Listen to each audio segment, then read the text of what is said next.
Каналыма қош келдіңіздер. Бүгін көпшілікті мазалайтын қан аздыққа ем болатын керемет сусын дайындап көрсететін боламын. Өйткені қазір гемоглобиннің төмендігі, қанның аздығы өте көп белең алуда. Сондықтан осы суды қарапайым үйде жасап, балапандарымызға беріп өзіміз қолданатын болсақ, иншалла қанымыз тез көтерілетін болады. Бізге қызылша керек болады. Егер орта кіші қызылша болатын болса, екеу, немесе үлкен қызылша болса, біреу қоссаңыздар жеткілікті. Және де 2 ас қасық мейіз.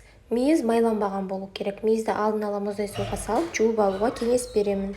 Қызылшамызды сыртын ашып, тазалап, үкіштен өткізіп аламыз. Сосын 3 литрлік банкаға саламыз да, оның үстіне мейізді салып, қайнап тұрған су құямыз. Суымызды түнде жасап қою керек, түнімен тұру керек, ертесіне күндікке сол сусынымызды ішеміз. Аш қарынға тамақтан алдын, тамақтан кейін ішуге болады. Кішкентай балдарға да берсеңіздер болады.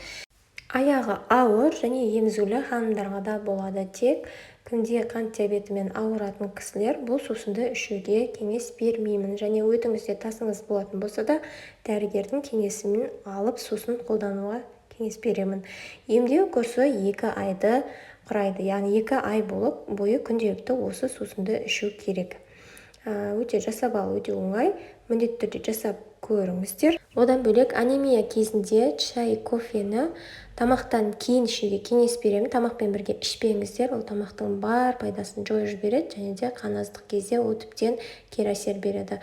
Және де көп көкөністерді, құрамында темірі бар тағамдарды тұтынуға кеңес беремін. Балық, тауық еті, жасымық, таңғы уақытта овсяный каша ішуге кеңес беремін. Барлығы қанды көбейтуге жақсы көмектеседі.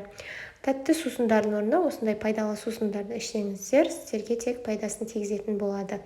Видео ұнаса, лайк басып, комментарий қалдырып, қолдауларыңызды сұраймын. Каналыма тіркеліп қойыңыздар. Иншалла алда тек пайдалы ақпараттармен бөлісетін боламын.